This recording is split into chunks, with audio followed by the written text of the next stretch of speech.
आज जो आसंता 2024-25 आर्थिक वर्ष पर जो पूर्णांग बजेट आसीबो सेथिपाई गोटे प्री बजेट रो प्रस्तुति पाई आज जो माने ये बजेट उपरे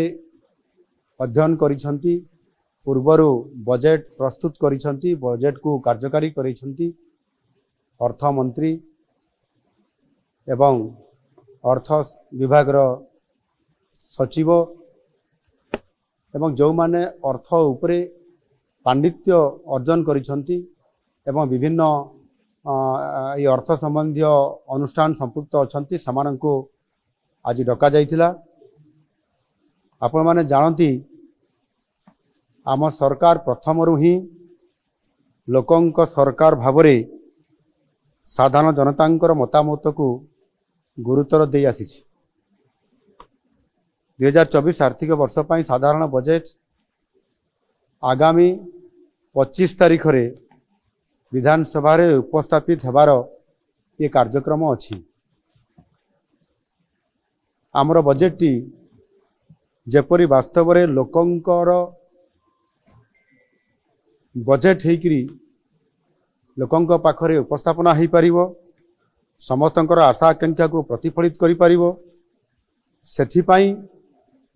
ए उद्यम जारी रहिछि। आउ एथिपाई मध्य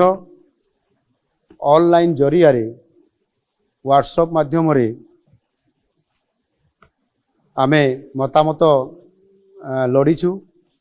एवं अति सुखद खबर अछि जे ये मतामत एथर बहु आग्रह रे अनेक लोक इतरे सामिल होइचंती एवं पाखापाखि प्राय 12,000 रु अधिक लोक मतामत देइचंती ऑनलाइन जरिया रे जहा कि पूर्व वर्ष मानक तुलना रे ये 6 गुण अधिक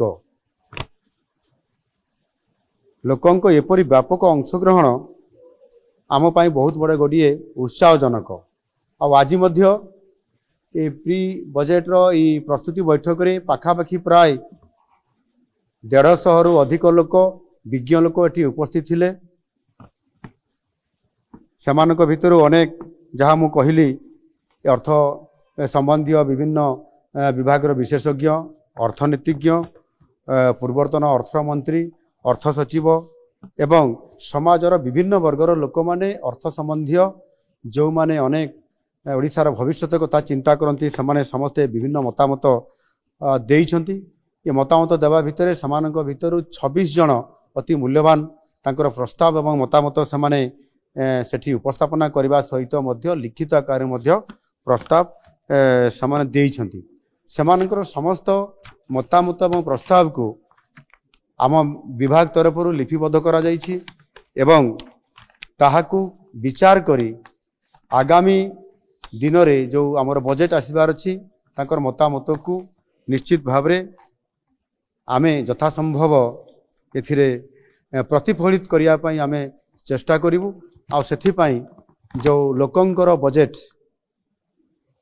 जेभली भाव रे आज लोकंका पई